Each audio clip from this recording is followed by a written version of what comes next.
Hello दोस्तों, नमस्कार।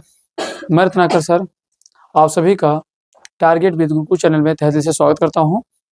और हम लोग क्लास 12th के जनरल स्वास्थ्य एवं रोग टॉपिक को लेकर चल रहे थे और उसी को आगे कंटिन्यू करते हैं ना।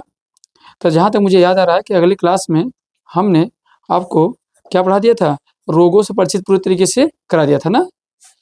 जितने भी रोग थे मैंने सभी रोगों आपको क्या किया था, पढ़ा दिया था।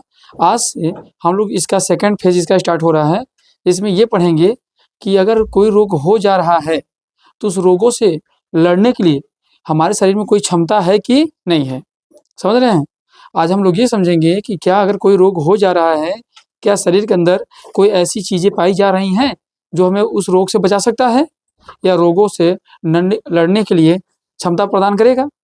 तो आज कुल मिला के हम लोग को पढ़ना है क्या, प्रतिरक्षा इम्यूनिटी सिस्टम। क्या पढ़ना है, प्रतिरक्षा तंत्र ना। तो अगर आपसे पूछा जाए प्रतिरक्षा तंत्र होता क्या है, तो आज हम लोग जो पढ़ेंगे, क्या पढ़ेंगे भैया,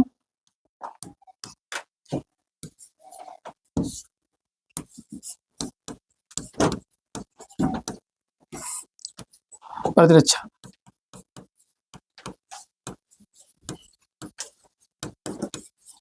इम्यूनिटी। देखो बच्चे, सबसे पहली बात यही है कि भैया ये प्रतिरक्षा है क्या। प्रतिरक्षा कहते किसे हैं, तो कह सकते हो ना। अगर प्रतिरक्षा किसे कहते हैं तो कह सकते हो जो रोगजनक से या जो हमारे शरीर में प्रवेश करने वाले जीवाणु हो या रासायनिक पदार्थ हो, जो भी जीव हम या कोई रासायनिक पदार्थ शरीर को हानिकारक पहुंचाए और उससे जो लड़े, जो हमें बचाए, वही क्या कहलाएगा, प्रतिरक्षा। जाहिर सी बात है, हमारे शरीर में नुकसान कौन पहुंचा सकता है, कोई प्राणी जीव हो सकता है। और कोई जीव हमको हो सकता है क्षति पहुंचाए, या तो हो सकता है कोई केमिकल पदार्थ हो, रासायनिक पदार्थ हो जो हमारे शरीर के अंदर क्या हो, इंटर हो, तो हमको नुकसान पहुंचा सकता है। तो यही दो कारण बन सकते हैं। तो कह सकते हो जो इन दोनों से बचा देगा वो हमारे लिए क्या कहलाएगा, प्रतिरक्षा कहलाएगा। तो सीधी सीधी कह सकते बेटा कि जो प्रतिरक्षा कहते किसे हैं, तो आप कह सकते हो, ऐसे कह सकते हैं जो हमें, ऐसे कह सकते, इसको इस तरीके से आप लिख लीजिए। किस तरीके से भैया, जो रोग कारक जीवों से क्या कर लिख सकते हो बेटा, जो रोग कारक जीवों एवं रासायनिक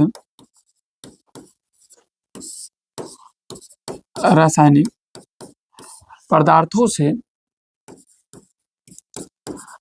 से सुरक्षा प्रदान करता है उसे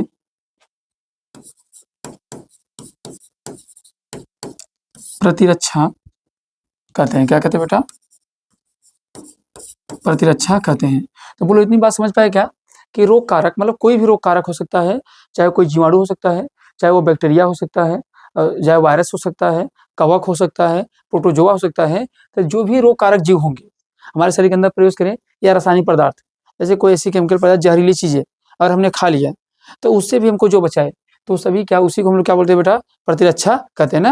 अब ये जो प्रतिरक्षा होता है बेटा, प्रतिरक्षा होता है, तो प्रतिरक्षा कितने प्रकार के होते हैं बच्चे, दो प्रकार के। कितने प्रकार के होते हैं, दो प्रकार के होते हैं। तो एक होता है, इसको बोलते हैं सहज प्रतिरक्षा तंत्र। क्या बोलते हैं, सहज। और एक होता है उपार्जित प्रतिरक्षा तंत्र। तो ध्यान देना है। तो आप कह सकते हैं कितने प्रकार का होता है प्यारे, यह दो प्रकार का। और दो प्रकार का होता है बच्चे, तो कौन कौन से दो प्रकार के होते हैं बच्चे, दो होते हैं। एक का नाम क्या है बेटा, सहज प्रतिरक्षा तंत्र। क्या है, सहज प्रतिरक्षा तंत्र। अब इसी सहज प्रतिरक्षा तंत्र को जानते हो क्या कहते हैं, जन्मजात प्रतिरक्षा तंत्र। क्या बोलते हैं बेटा, इसे बोलते हैं जन्मजात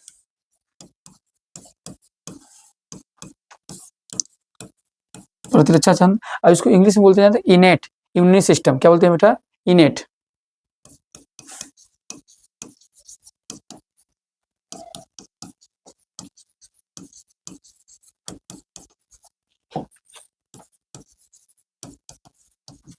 सिस्टम।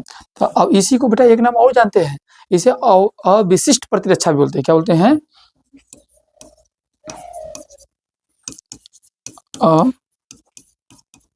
अविशिष्ट प्रतिरक्षा। तो इसे ध्यान देना है। तो अगर आपसे कहा जाए तो सहज प्रतिरक्षा तंत्र होता है, इसी को जन्मजात प्रतिरक्षा तंत्र कहते हैं। इसी को हम लोग किस नाम से जानते हैं? तो इसी को प्यारे हम लोग क्या कहते हैं? अविशिष्ट प्रतिरक्षा बोलते हैं ना। तो इसको कई नामों से हम लोग जानते हैं। तो आइए देखेंगे, तो एक एक को देखेंगे कि क्या होता है, समझाएंगे हमको। ठीक है बच्चे। उसके बाद बच्चे दूसरा क्या होता है? उपार्जित प्रतिरक्षा। क्या होता है बच्चे? उपार्जित क्या होता है?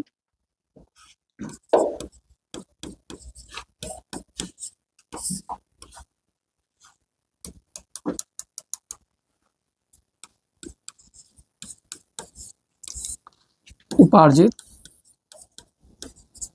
प्रतिरक्षा तंत्र, जिसको हम लोग क्या बोलते हैं बच्चे? एक्वायर्ड। क्या बोलते हैं बच्चे इसको? हम लोग क्या बोलते हैं? एक्वायर्ड बोलते हैं। क्या बोलते हैं? Acquired immunity system. अगर बच्चे यहीं पर ये पता चल जाए कि उपार्जित प्रतिरक्षा तंत्र किसे कहते हैं और सहज प्रतिरक्षा तंत्र या जन्मजात प्रतिरक्षा तंत्र किसे कहते हैं, तो बात मजा आ जाए, है ना। क्योंकि इनको हम जब जान जाएंगे तभी तो काम आगे कर सकते हैं ना बेटा। तो ऐसे समझ लीजिए बेटा, ऐसे प्रतिरक्षी गुण जो जन्म से ही उपलब्ध हो, मतलब कि हमको क्या मिला हो, हमको क्या मिला हो, मतलब वंशज में मिला हो। जैसे हमारे माता पिता के द्वारा जो हमको सुरक्षा मिला हो, उसे हम लोग क्या कहेंगे? सहज प्रतिरक्षा तंत्र या जन्मजात प्रतिरक्षा तंत्र। उपार्जित प्रतिरक्षा तंत्र किसे कहते हैं? जन्म लेने के बाद हम जिस वातावरण में जहाँ रह रहे हैं और वहाँ के वातावरण में जो रोग उत्पन्न हुए और उनसे लड़ने की जो हमारे अंदर क्षमता आ जाए, तो उसे हम लोग क्या कहेंगे? उपार्जित। मतलब वो हमारे अंदर पहले नहीं था, पर समय दर समय परिवर्तन होता गया, हमारे शरीर के अंदर भी परिवर्तन हो गया और उस रोग से लड़ने की हमारे अंदर क्षमता आ गई, तो उसे हम लोग क्या कहेंगे? उपार्जित।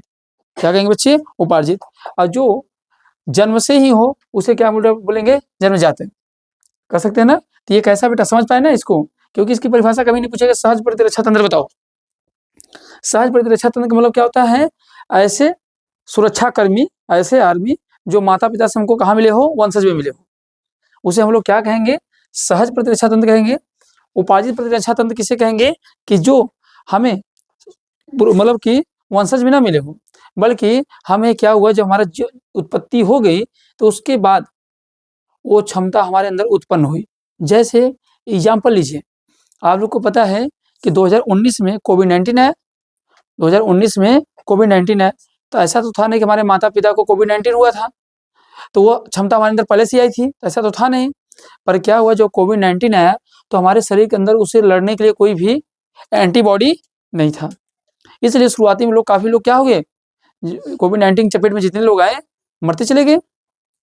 पर अब हमारे शरीर के अंदर क्या हुआ, हमने क्या इंजेक्शन लगवाया, एंटीबॉडी लगवाया। अब जब एंटीडोर हमारे अंदर आ गया, तब दोबारा बताइए अगर वह रोग आएगा तो उससे लड़ने के लिए हमारे बॉडी के अंदर क्षमता बन गई, नहीं बन गई? समझ रहे हैं? तो कोविड-19 से लड़ने के प्रारंभ में हमारे पास क्षमता नहीं थी, पर हमने पर्यावरण में उससे फेस किया, लड़ाई लिया, तो धीरे धीरे हमारे शरीर के अंदर वो भी क्षमता क्या हो गई? उत्पन्न हो गई। तो ऐसे प्रतिरक्षा तंत्र जो जन्म से न हो, बल्कि जन्म के बाद हमारे शरीर के अंदर क्या हो जाए? एंटर हो जाए, तो उन्हें बोलते हैं क्या? उपार्जित प्रतिरक्षा तंत्र। बोलो, बात समझ में आई नहीं है भैया? अगर यहाँ तक बात समझ आए बेटा, तो जो हमारे पास ये है सहज प्रतिरक्षा तंत्र है, तो इनको जरा सा ये समझते हैं कि कौन कौन से होते हैं। तो ये 4-5 प्रकार के होते हैं सहज प्रतिरक्षा तंत्र। तो पहले सहज प्रतिरक्षा तंत्र पढ़ेंगे और फिर किसको पढ़ेंगे बेटा? उपार्जित प्रतिरक्षा तंत्र को पढ़ेंगे ना। तो बोलो, यहाँ तक की बात सबको समझ में आ गई है ना? ये देखेंगे कि कई निम्न प्रकार के होते हैं और देखते हैं कौन कौन से होते हैं बेटा, एक एक करके क्या करते हैं, पढ़ते हैं ना। चलिए यहाँ तक नोट डाउन कर लीजिए, फिर आगे बढ़ें। तो समझ रहे हैं किसको पढ़ने जा रहे हैं? सहज प्रतिरक्षा तंत्र। और सहज प्रतिरक्षा तंत्र के अंदर देखते हैं कौन कौन से ऐसी चीजें हैं जिसको हमको पढ़ना है। ठीक है, बोलो यहाँ तक की बात सबको क्लियर है भैया? नोट डाउन है? किसी को कोई, किसी का आपत्ति, कोई समस्या? दुख दलिदर कपार पे चले? नहीं चले तो फिर हम चलते हैं। अच्छी बात है, दुख दलिदर कपार पे नहीं चलना चाहिए ना। चलिए,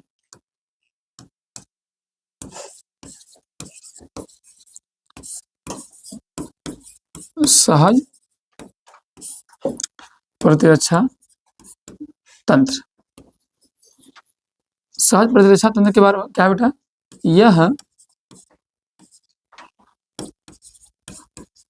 यह निम्नलिखित प्रकार के होते हैं ना बेटा,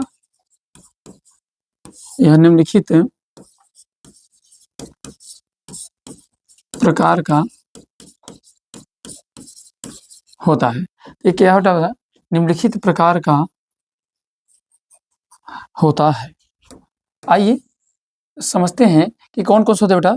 तो सबसे पहले हम लोग देखते हैं ना, इसको बोलते हैं शारीरिक रोध। क्या बोलते हैं बच्चे? शारीरिक रोध। तो ध्यान देना है, सबसे पहला हमारे पास अगर देखा जाए जो जन्मजात मिला हुआ है, क्या बेटा? उसको बोलते हैं क्या? शारीरिक।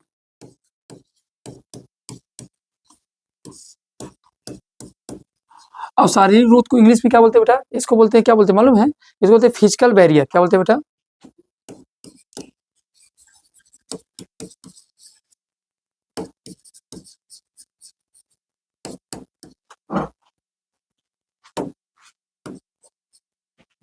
फिजिकल बैरियर बेटा। अब आप मन में आएगा कि शारीरिक रोध या फिजिकल बैरियर किसे कहते हैं। अब जाहिर सी बात है कि हमारे शरीर के अंदर जब कोई प्रवेश करे और उसे जाने से ही रोक दे तो वही क्या कहलाएगा? शारीरिक बैरियर।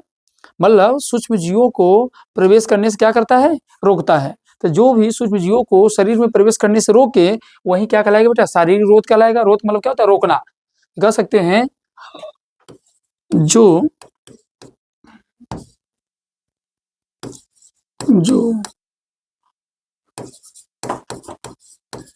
शरीर में, क्या बेटा? जो शरीर में सूक्ष्म जीवों को जाने से रोकता है उसे शारीरिक रोध कहते हैं। क्या कहते हैं बच्चे? उसे शारीरिक रोग कहते हैं। अब जैसे आपके मन में आएगा सर ऐसे कौन कौन सी चीजें हैं जो रोकता है। तो एक तो आप लोग जानते हैं सबसे इंपॉर्टेंट चीज बेटा है, एक तो हमारे पास क्या है? स्किन। क्या है बेटा? स्किन, त्वचा है। और दूसरा हमारे पास क्या है बेटा? तो दूसरा हमारे पास लिख सकते हैं यहीं पर श्लेष्मा। क्या बोलते हैं बेटा उसको? श्लेष्मा। श्लेष्मा जिसको हम लोग बोलते हैं क्या बोलते हैं? म्यूकस। क्या बोलते हैं बच्चे? म्यूकस।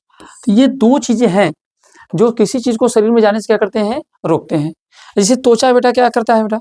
अगर आपसे मैं कहूँ त्वचा क्या करता है तो ध्यान देना बेटा। अगर मैं त्वचा से क्वेश्चन बनाना चाहूँ यहाँ से, चलो अब देखते हैं बेटा। अगर त्वचा के बारे में देखें तो बताओ जो स्किन होता है, जो त्वचा होता है, इसे हम लोग क्या बोलते जानते हो? इसे सबसे पहला क्वेश्चन यही बन जाएगा, इसे प्रथम सुरक्षा पंक्ति कहते हैं। इसे क्या कहते हैं बच्चे? प्रथम सुरक्षा पंक्ति कहते हैं। जरा इन बात को जरा समझिए, ये क्या कहना चाहते हैं? ये कह रहा है कि अगर कोई भी जीव आएगा तो सबसे पहले हमारी स्किन से ही तो टकराएगा। अगर कोई भी जीव आ रहा है, सूक्ष्म जीव कोई भी आ रहा है, कोई भी एवरीथिंग्स कोई भी आएगा तो सबसे पहले किससे टकराएगा? हमारे त्वचाओं से। अब ये त्वचा उसे टकरा कर क्या करेगा? वापस फेंक देगा। तो इसीलिए बेटा इसे हम लोग क्या कहते हैं? प्रथम सुरक्षा पंक्ति कहते हैं। कोई भी रोगाणु, इसको बताइए क्या भेद कर अंदर जा सकता है क्या? अगर ऐसा होता तो बहुत सारे ऐसे इन्वायरमेंट में जो टहल रहे हैं, अब ये हमारे क्या करते हैं? कोशिका को तोड़ते, ये ऊपर के स्किन को तोड़ते हैं और अंदर घुस जाते हैं। पर ऐसा पॉसिबल है क्या? नहीं है। तो क्या करता है बेटा? तो कोई भी रोगाणु भेद नहीं सकता है इतना ज्यादा, इसलिए क्या होता है? मजबूत होता है। समझ रहे हैं? कोई भी रोगाणु इसे भेद नहीं सकता है। तो कोई भी रोगाणु होगा बेटा, इसको क्या कर सकता है? भेद नहीं कर सकता है ना। इसके अंदर मतलब इसको तोड़कर अंदर नहीं जा सकता है। और तीसरी बात बेटा, आप लोग को पता है ना, ये क्या करता है? अगली बात,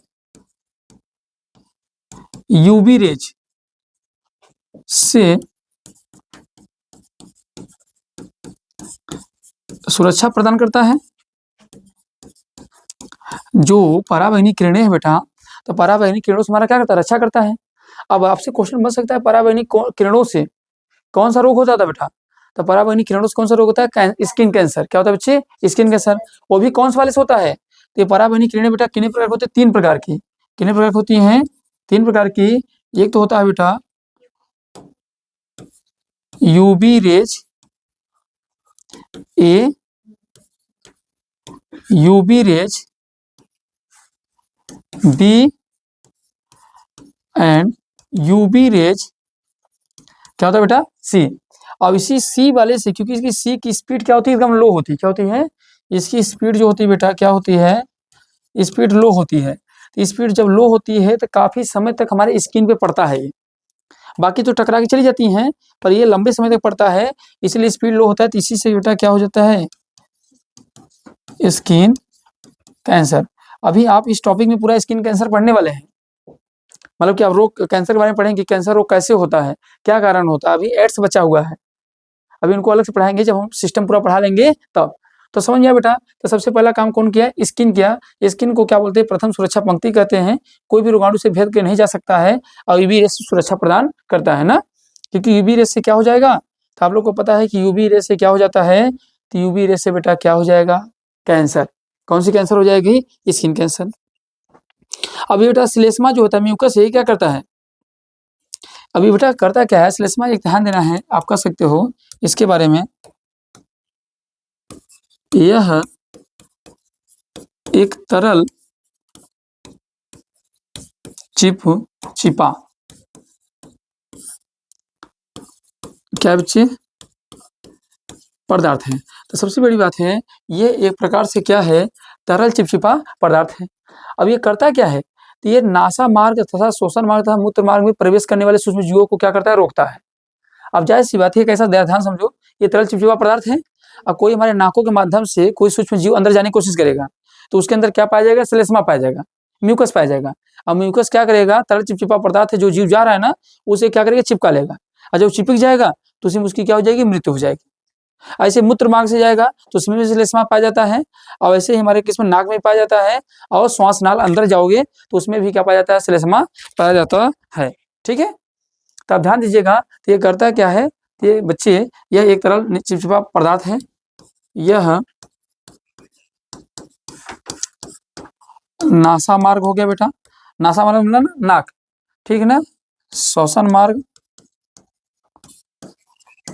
श्वसन मार्ग एवं मूत्र मार्ग से कोई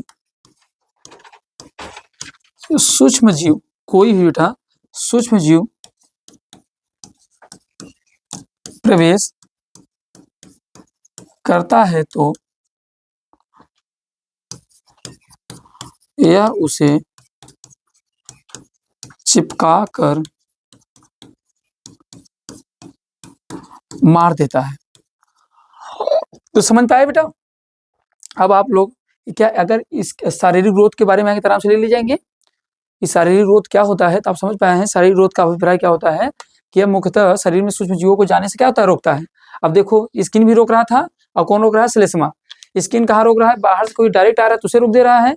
अगर कोई छुप छुपा के नाकों से घुसना चाहता है, मूत्र मार्ग से घुसना चाहता है, या फिर श्वसन के माध्यम से घुसना चाहता है, तो वहां भी म्यूकस बैठा हुआ है, कहेगा आओ हम तैयार है, तुमको लपेटे में ले लेंगे, है कि नहीं?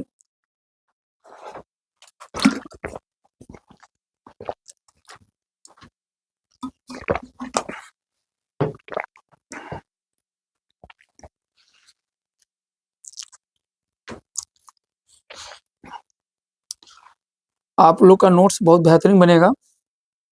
क्यों?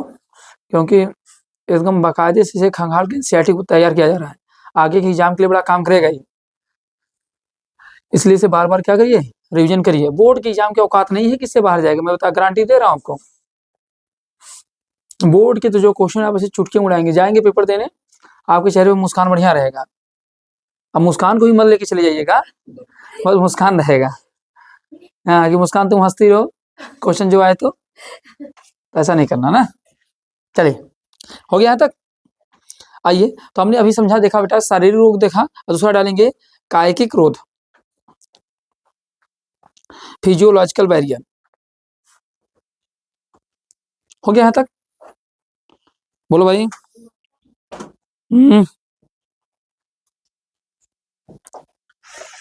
चलो अच्छे, अगर यहाँ तक की बात हो गई तो हम लोग आइए आगे बढ़ते हैं।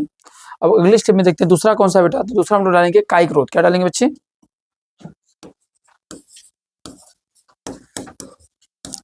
कायिकी, कायिकी रोध, फिजियोलॉजिकल,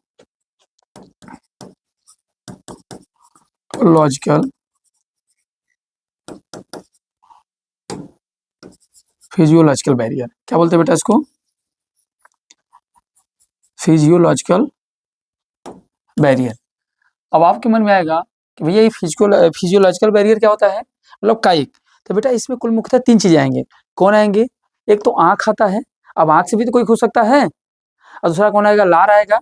अब मान लो बच बचा के अमाशय में चला गया, तो समझते हो ये 3 जगह से सुरक्षा प्रदान करेगा। कहाँ से? आंखों से, सलाइवरी ग्लैंड से, और प्लस कहाँ चला जाएगा? अमाशय से। तो इसमें कुल 3 चीजें आएंगे बेटा। तो कौन कौन सा आएगा? एक तो बच्चे क्या आएगा? आपका आंख आएगा बेटा। दूसरा कौन आएगा? लार आता है। और तीसरा जो आता है बेटा क्या होना आता है? अमाशय। बोलो अब ये आंख और लार कैसे सुरक्षा करता है बेटा? तब जानते हो आंख और लार में एक एंजाइम पाया जाता है, इसका नाम है लाइसोजाइम। याद है आप लोग को? तो बेटा क्या है, आंख और लार में ध्यान देना है, इनमें इनमें लाइसोजाइम पाया जाता है। इसमें क्या पाया जाता है बेटा? लाइसोजाइम पाया जाता है। और कोई मान लो गलती से आंख में घुस गया तो क्या करेंगे? लाइसोजाइम निकलेगा, उससे क्या करेगा? नष्ट कर देगा। या खाना के साथ कोई कहाँ पहुंच गया? कहाँ पहुंच गया? लार में, सलाइवरी ग्लैंड में। तो सलाइवरी ग्लैंड में भी क्या पाया जाता है? लाइसोजाइम। वो भी उसे क्या करेगा? उसे वहीं पर मार देगा। तो ये क्या करेगा? इनमें लाइसोजाइम पाया जाता है जो सूक्ष्म जीवों को नष्ट करते हैं बेटा। अच्छा, इन सभी के बारे में हमने पढ़ा, इसलिए बस मैं उसको शॉर्ट फॉर्म में बता दे रहा हूँ ना, क्योंकि इन सभी चीजों के बारे में जानते। बस यहाँ हमको क्या करना है, यहाँ बस आपको जोड़ के अपने सेंटेंस साथ लिख के रख लेना है बस, है। क्योंकि इन सब के बारे में आप डिटेल पढ़े हैं, लाइसोजाइम के बारे में ये सब कुछ पढ़ाया गया है। तो ध्यान देना, आंख और लार में लाइसोजाइम पाया जाता है। अभी लाइसोजाइम है क्या बेटा? एंजाइम है। क्या बच्चे? एंजाइम है, जो क्या करता है? सूक्ष्म जीवों को क्या करता है? नष्ट कर देगा। अगर भोजन के साथ अगर चला गया सूक्ष्म जीव तो वो मार देगा। या आंख में कोई गलती से कोई चीज चला गया, एक चीज देखते हो ना, आंख में आज तक कोई गया है, उसकी मजाल नहीं है, उसकी औकात नहीं है आज तक जिंदा वापस आया हो। गए हो तो सिर्फ मर के आओगे, मौत को छू के ही आना है। छू के नहीं आओगे, सीधा मौत में जाओगे। आंख में कोई जाएगा, सोचते मसलने से नहीं, आंख में जाएगा, बस आंख बंद कर लो, अपने आप वहां से आंसू निकलेगा। आंसू में क्या आएगा? लाइसोजाइम। और लाइसोजाइम तुरंत कहेगा रोग तू दुश्मन है, मेरे क्षेत्र में घुसेगा, सफरा देगा। समझ रहे हैं? तो आज तक आंखों से कोई जल्दी बाहर बच के नहीं आया है। समझ रहे बेटा? और ये अमाशय बेटा, तो अमाशय की खास बात क्या बच्चे? तो अमाशय में जानते हो सबसे इंपॉर्टेंट चीज बेटा, यहाँ पाया जाता है HCl। अब इसका नाम आप जानते हो, हाइड्रोक्लोरिक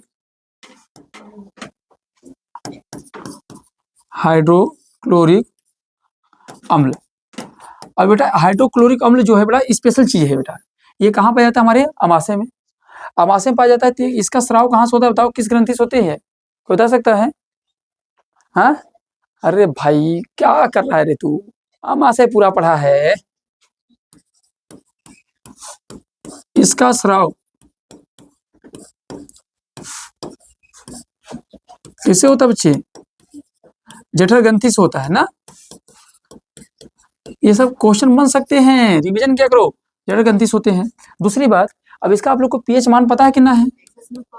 बहुत सही, एक पीएच मान कितना? 1.5 होता है। अब बताओ बच्चे 1.5 है तो कैसा है बच्चे?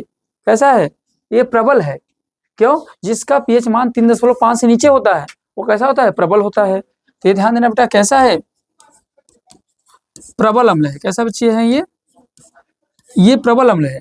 अब जब ये प्रबल अम्ल है तो सोचो, इतना प्रबल है, सोचो जो तेजाब शरीर के ऊपर पड़ता है उसका पीएच मान 3.5 होता है। उसका पीएच मान कितना होता है 3.5 और चेहरा जला देता है। अब सोचो आप अपने अमाशय में 1.5 वैल्यू का पीएच मान लेकर टहल रहे हैं। सोचिए 3.5 पीएच मान है, वो शरीर को जला देता है और उससे भी खतरनाक आपके अमाशय में है। तो आपको लगता है कि कोई जीव यहाँ आएगा तो बच के चला जाएगा? तो क्या करेगा, ये भी सूक्ष्म जीवों को क्या करेगा, नष्ट कर देगा। पर आपके मन में क्वेश्चन आया, सर जब तेजाब जला दे रहा शरीर को तो ये क्यों नहीं जला दे रहा है ही नहीं है।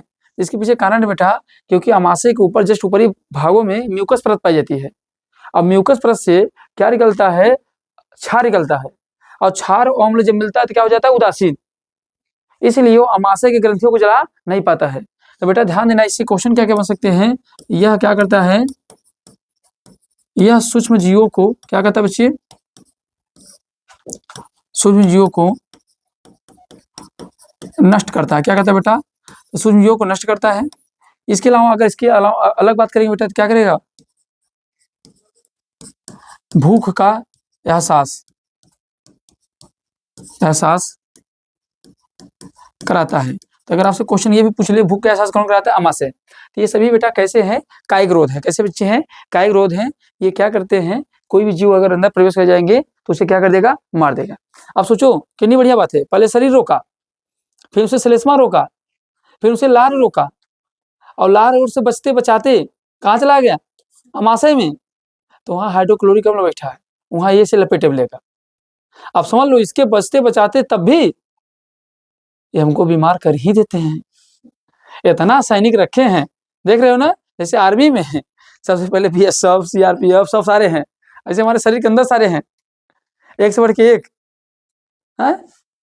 पुलिस लगी है बाहर ही, होमगार्ड में कोशिका है, आना मत, भागो भागो। ठीक बच्चे, चले आगे चले, यहाँ तक की बात बच्चे समझ में आ गया। तो आप समझ गए कायिक रोध क्या होता है बच्चे।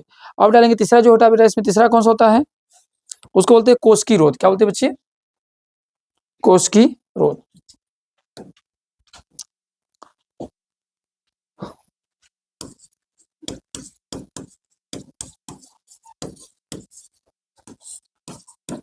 कोशिकी रोध, इसको क्या बोलते हैं बेटा, सेलुलर। क्या बोलते हैं बच्चे, इसको हम लोग सेलुलर बोलते हैं ना।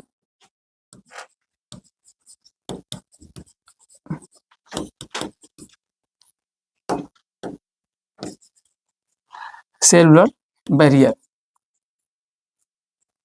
अब बेटा सेलुलर मतलब होता है कि कोशिका से, यहाँ पे मतलब किससे है, इससे मतलब है यहाँ से बेटा किससे, कोशिका से। किससे है, कोशिका से। तो ऐसी कौन कोशिका है जो सुरक्षा प्रदान करती हैं।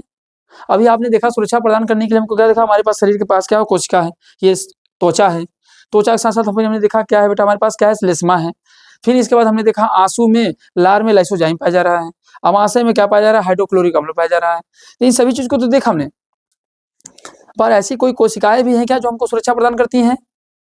तो आप लोग को अच्छे से पता है बेटा क्या है, बहुत ही प्यारे बच्चे, यहाँ पे एक कोशिका होती है जिसका नाम है क्या बेटा, बताओ क्या है, व्हाइट ब्लड सेल।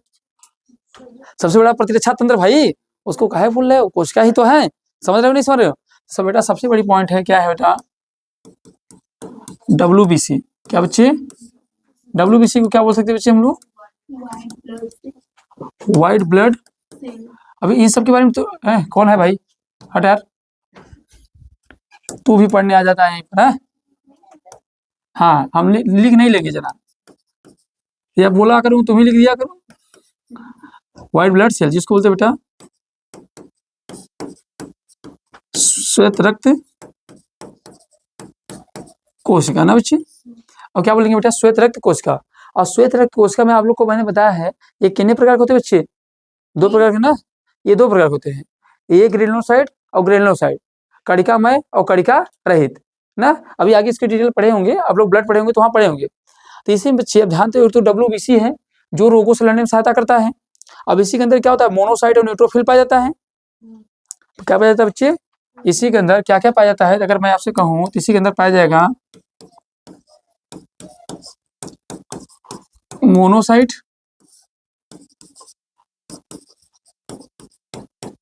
न्यूट्रोफिल्स है नहीं, लिम्फोसाइट, ये भी तो है बच्चे, क्या है बच्चे, लिम्फोसाइट। और लिम्फोसाइट कितने प्रकार होते हैं, 2 प्रकार होते हैं, lymphocyte T and lymphocyte B, है कि नहीं है। ये कौन होता है बेटा, लिम्फोसाइट टी होता है और लिम्फोसाइट क्या होता है बच्चे, बी होता है। तो याद रखिएगा, एक तो लिम्फोसाइट बी होगा, तो ध्यान देना, और ये क्या होगा, लिम्फोसाइट बी होगा। तो बच्चे ये सब करते क्या है, लिम्फोसाइट बी क्या करता है, लिम्फोसाइट टी क्या करता है, ये क्या करता है बेटा, प्रवेश करने वाले रोगों का क्या करता है बच्चे, पहचान, क्या करेगा बच्चे, शरीर में जो भी रोग प्रवेश कर रहे हैं उसका क्या कर लेगा, पहचान कर लेगा। और जब पहचान कर लेगा तो ये उसके खिलाफ क्या बना देगा, एंटीबॉडी बना देगा। ठीक, क्या करेगा, उसके खिलाफ क्या बना देगा बच्चे, एंटीबॉडी, और बना के उसे क्या करेगा, मारने का प्रयास करेगा। तो ध्यान देना है, यह एंटी बॉडी बनाता है, एंटीबॉडी बनाता है। अब अगर एंटीबॉडी बनाएगा तो क्या करेगा, रोगों से लड़ने में क्या करेगा, सहायता करेगा। और जब एंटीबॉडी बनाता है तो एंटीबॉडी बना के किसको देता है, मोनोसाइट को, किसको देता है बच्चे, मोनोसाइट को। तो प्रथम बार जीवाणुओं को मारने का काम कौन करता है, मोनोसाइट। जब तक आपके शरीर के अंदर क्षमता है तो कौन लड़ता है, मोनोसाइट। तो क्या करता है, प्रथम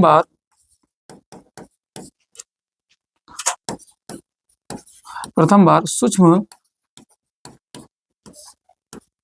सूक्ष्म जीवों को क्या करता है बच्चे, नष्ट करता है।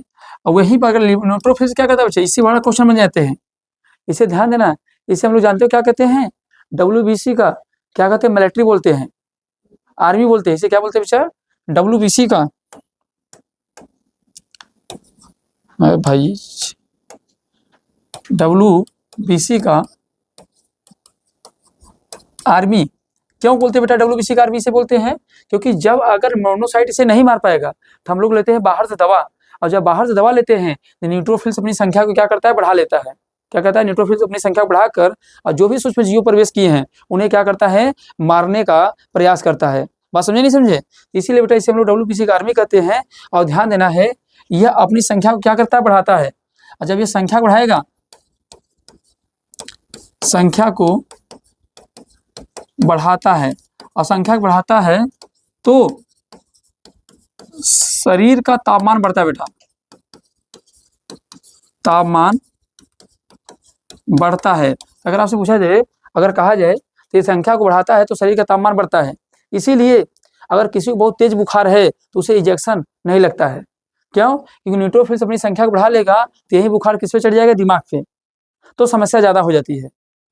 इसलिए जब बुखार तेज होता है तो क्या करते हैं, पट्टी करते हैं, उसे इंजेक्शन क्या होता है, नहीं लगाया जाता है। क्यों, क्योंकि जैसे इंजेक्शन लगाओगे, दवा खिलाओगे तो WBC क्या करेगा, न्यूट्रोफिल्स अपनी संख्या को बढ़ा लेगा, और जिसे बढ़ा लेगा तो क्या हो जाएगा, काम गड़बड़ा जाएगा। ठीक है, कोई समस्या, कोई दिक्कत नहीं। और सर्वाधिक संख्या में भी कौन पाया जाता है, न्यूट्रोफिल्स ही पाया जाता है। कौन पाया जाता है, न्यूट्रोफिल, 60 से 65% कितना पाया जाता है बेटा, WBC का सर्वाधिक भाग होता है। फिर आ गया, क्या कहिए आपको, तो भाई तुम मत लिख, मैं लिख लूंगा।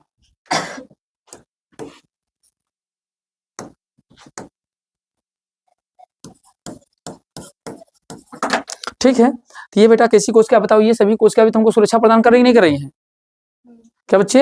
अब देखेंगे तो मोनोसाइट भी उनको बचाने का प्रयास कर रहा है, न्यूट्रोफिल से कर रहा है, लिम्फोसाइट, और सभी किसके प्रकार बेटा, WBC के प्रकार है।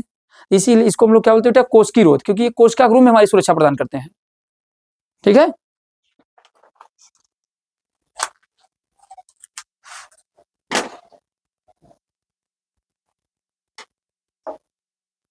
चलिए बच्चे आगे आइए, अगला देखिए। तो अगला तो हम यही देख सकते हैं, जगह है ना पर्याप्त। चलो अगला डालेंगे साइटोकाइनिन रोध। कौन डालेंगे बेटा,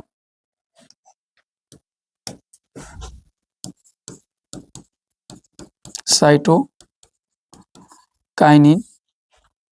रोध। ए यार, ये तो बड़ा परेशान कर रहा है यार।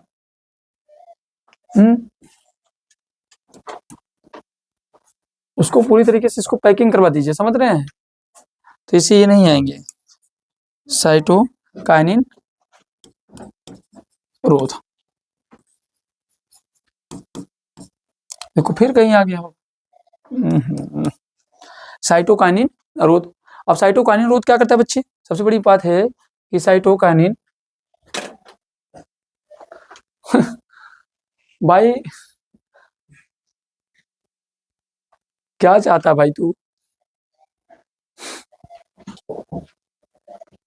मान जा यार, मान जा, तुझे टॉफी खिलाऊंगा।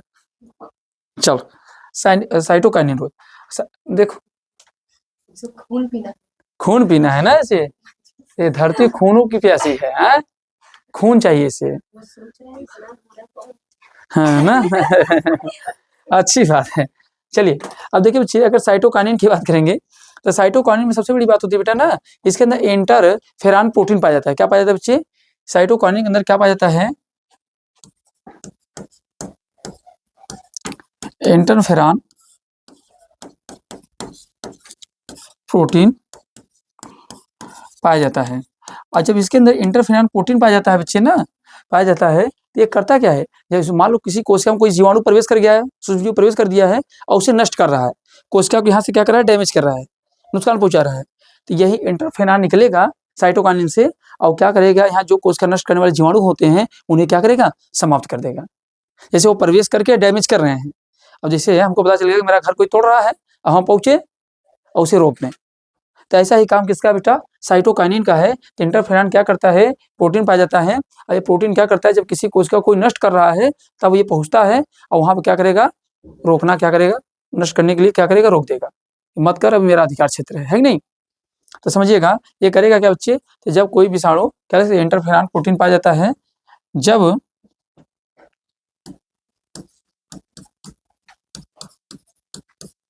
जब कोई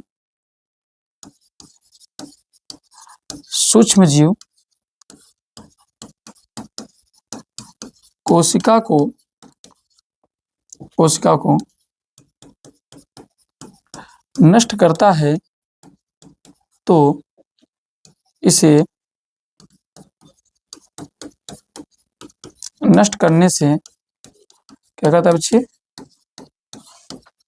रोकता है। ठीक, तो ये क्या करेगा? कोई कोशिका नष्ट कर रहा है तो उसे क्या करेगा? नष्ट करने से क्या करेगा बच्चे? रोकेगा। ठीक है, तो बोलो यहाँ तक की बात क्लियर है? अब यही बेटा किसको जान लेते हैं? एक और है, इसका नाम है प्रदाह रोध। क्या है बेटा? अगला कौन सा है? प्रदाह रोध। तो आइए इनको भी देख ही लेते हैं। ये कौन सा हो गया बेटा? ये कौन सा था? चौथा था ना? तीसरा था, ये चौथा था। चलो जो भी होगा नंबर आप लोग देख लीजिएगा ना। अगला कौन है बेटा? जिसको बोलते हैं प्रदाह रोध।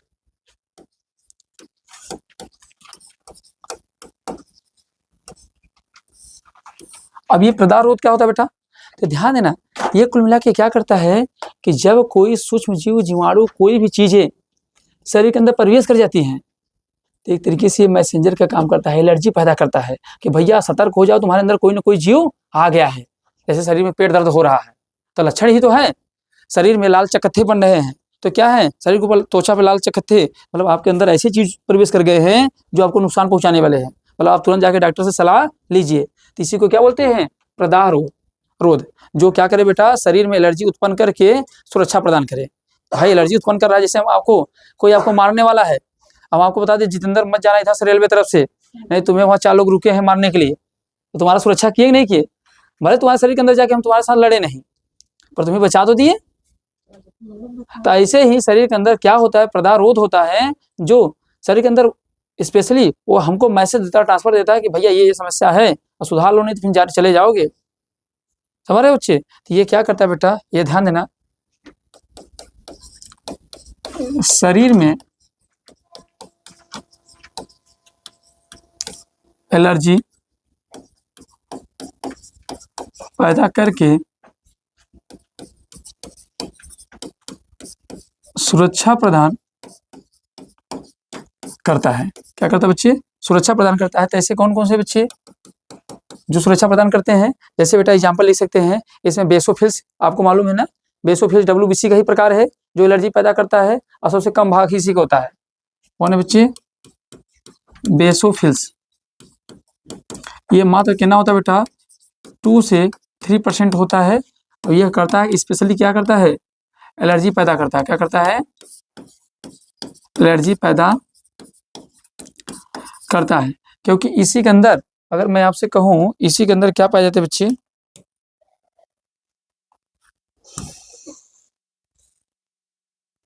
ध्यान दें बच्चे, इसी से क्वेश्चन में जाएगा।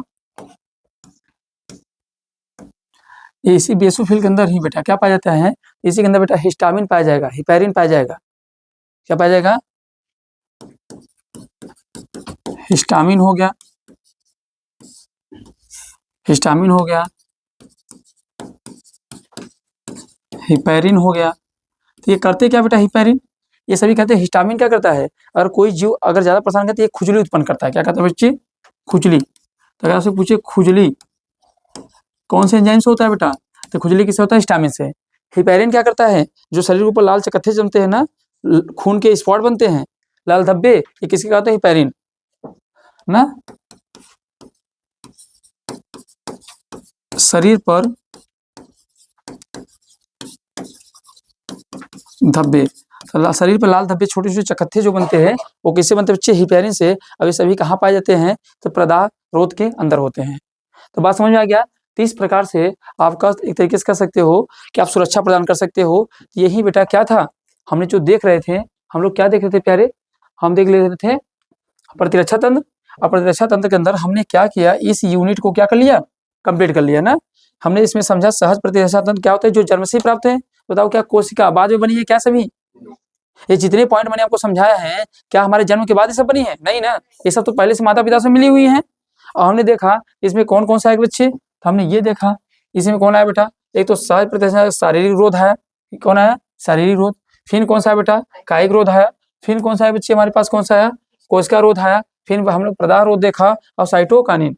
तो इन सभी तरीके से हमारे शरीर को क्या किया जाता है? सुरक्षा प्रदान किया जाता है। तो अगला पॉइंट हमारे पास अब कौन सा बेटा? अभी तो हमने पढ़ लिया। अब बताओ बच्चे किसको पढ़ना है? अब हमको क्या पढ़ना है प्यारे? अब हम पढ़ेंगे इस फैसिट को। किसको पढ़ेंगे बच्चे? इस वाले को, उपार्जित प्रतिरक्षा। उपार्जित प्रतिरक्षा तंत्र, मतलब जो हमको जन्म से नहीं प्राप्त है, पर जन्म लेने के बाद जो मिले होंगे, उन्हें हम लोग क्या कहेंगे? उपार्जित प्रतिरक्षा तंत्र। तो आइए उपार्जित प्रतिरक्षा तंत्र को क्या करते हैं? पढ़ते हैं। थोड़ा जिसका परिचय ले लेते हैं। चलो बच्चे, यहाँ तक की बात हो गई सभी को? किसी कोई डाउट, कोई समस्या, किसी प्रकार का दुख दलिद्र तकलीफ नहीं है? चलिए, मतलब दुख दलिद्र आपके दिमाग पे नहीं छाया हुआ है, मतलब आप ठीक ठाक हैं, है ना? चलिए, अब डालिए आप लोग बेटा उपार्जित प्रतिरक्षा।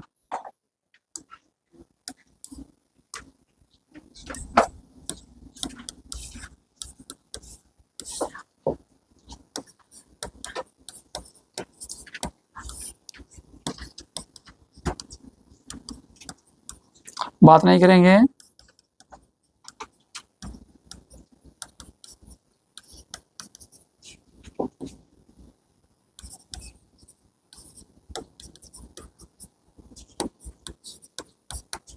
देखो जी, अगर आपसे कहेंगे ये क्या कहेंगे बेटा? तो जो प्रतिरक्षा हमें जन्म के बाद प्राप्त हो बेटा ना, ऐसी प्रतिरक्षा प्रणाली जो जन्म से नहीं होता है बल्कि इसे जन्म के बाद प्राप्त किया जाता है, उसे क्या बोलते हैं बेटा? उपार्जित ना। क्या बोल सकते बेटा? ऐसे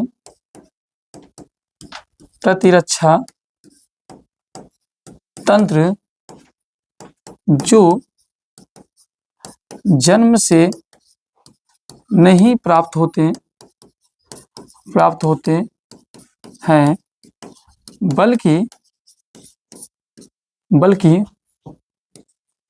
बल्कि जन्म के बाद प्राप्त होता है, उसे क्या बोलेंगे प्यारे? उपार्जित प्रतिरक्षा तंत्र कहते हैं। ठीक है, तो ये क्या कहते हैं बच्चे? अगर मैं आपसे बात करूं तो आपको ये बात समझ में आ रहा है बेटा कि हमने देखा ऐसी प्रतिरक्षा तंत्र जो जन्म से नहीं बल्कि जन्म के बाद हमको क्या हुआ है? प्राप्त हुआ है। अच्छा, एक चीज और बता दूं बेटा, खास पॉइंट है ये, ध्यान देना, कशेरुकी प्राणी में सब पाया जाता है उपार्जित प्रतिरक्षा तंत्र। जो हमने पहला पढ़ा है सहज प्रतिरक्षा तंत्र, वो सभी जो मिलेगा। अब कोई भी जीव होगा तो उसमें कोशिका तो पाई ही जाएगी ना, पर जरूरी नहीं है ना उसके अंदर उपार्जित प्रतिरक्षा तंत्र है। तो ध्यान देना बेटा, इंपॉर्टेंट मुद्दा यहाँ से हो जाता है, यह कशेरुकी, क्या बोलते हैं बेटा इसको, क्या बोलते हैं बच्चे, कशेरुकी। कशेरुकी कैसे लिखा जाता है बच्चे बताओ, कशेरुकी ऐसे लिखा जाता है, जैसे लिख रहा हूँ, हाँ कशेरुकी प्राणी में पाया जाता है। अच्छा, जब कशेरुकी प्राणी में पाया जाता है ना बेटा, ये दो प्रकार से हो जाता है, एक तो प्राथमिक अनुक्रिया होता है, द्वितीयक अनुक्रिया। अब प्राथमिक अनुक्रिया क्या होता है बच्चे,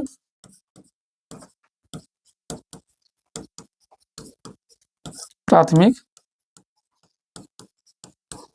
अनुक्रिया मतलब ऐसे समझिए, प्राइमरी रिस्पांस, क्या बोलते हैं बेटा इसको हम लोग,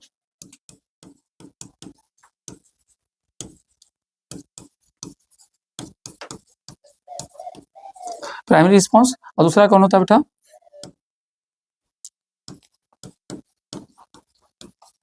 द्वितीयक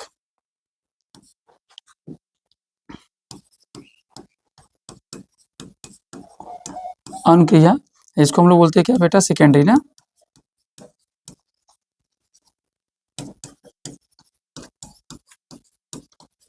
अभी होते क्या बच्चे, बराबर बहुत आसान है ना बच्ची, आपको बताऊं कि जब कोई जीव, समझ रहे हैं, जब कोई जीव प्रथम बार किसी कोई रोगजनक शरीर के अंदर प्रवेश करता है, पहली बार कोई आया है, तो ध्यान देना है, तो जब पहली बार कोई प्रवेश करता है तो यह अनुक्रिया कैसी हो जाती है, धीरे हो जाती है। क्योंकि पहली बार आया तो मुझे पता ही नहीं है, तो पहले पहचान करेंगे, उसके खिलाफ एंटीबॉडी बनाएंगे, तो धीरे धीरे काम करेगा। समझ रहे बच्चे, तो जब ध्यान देना, प्रथम बार किसी रोगजनक से सामना हुआ, क्या हुआ बेटा, जब हमारे शरीर में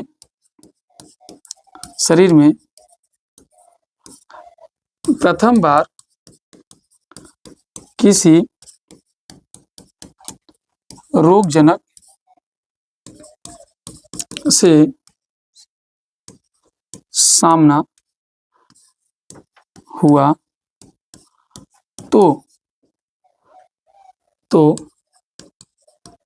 प्रक्रिया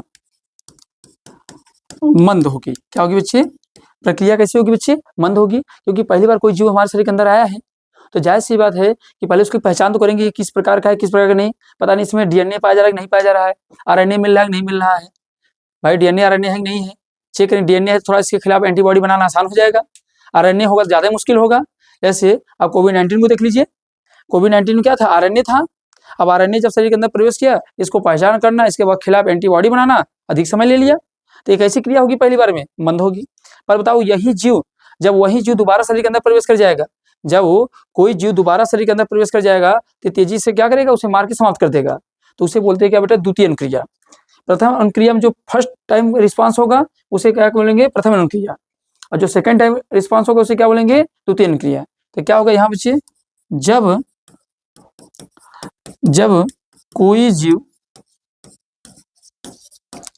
दोबारा शरीर में प्रवेश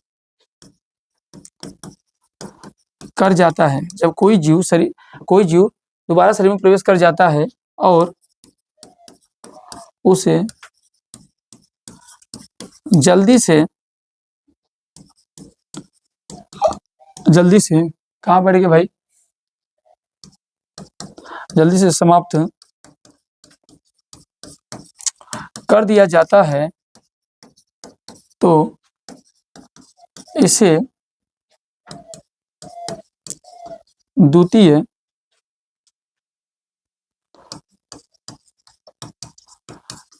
अनुक्रिया कहते हैं। बोलो बच्चे, बात समझ पाए। तो मतलब जब कोई जीव एक बार प्रवेश किया, फिर हमने उसे क्या किया, समय लेके मारा, फिर दोबारा वही जीव दोबारा आ गया, ओहो मैं तो इसको पहचानता हूँ, इसके खिलाफ तो मैं एंटीबॉडी बना के रखा हूँ, आओ मैं तुम्हारा इंतजार ही कर रहा हूँ। जैसे आपको पता हो कि हमारे बोर्ड के एग्जाम में क्या क्वेश्चन आने वाले हैं, है नहीं है, तो बताइए, अगर आपके बोर्ड में आपको पता है कि क्या क्वेश्चन आने वाले हैं, तो आपको करना क्या होगा, बहुत ही आसान होगा, रिस्पॉन्स फर्स्ट बस आए तुरंत उत्तर लिखे, खाली अब बैठ के मौज मस्ती कर रहे हैं, और वहीं उत्तर के बारे में पता ही नहीं है, तो क्या ही रिस्पॉन्स करेंगे। ऊपर गाटर गिनेंगे, पटिया गिनेंगे, फिर देखेंगे पेन चल रहा है नहीं चल रहा है, 4 बार लाइन खींचेंगे, दोनों तरफ से पेज कम करेंगे, यही सारा काम करेंगे, है ही नहीं है? आखिर क्या करेंगे? आयुष्मान भव।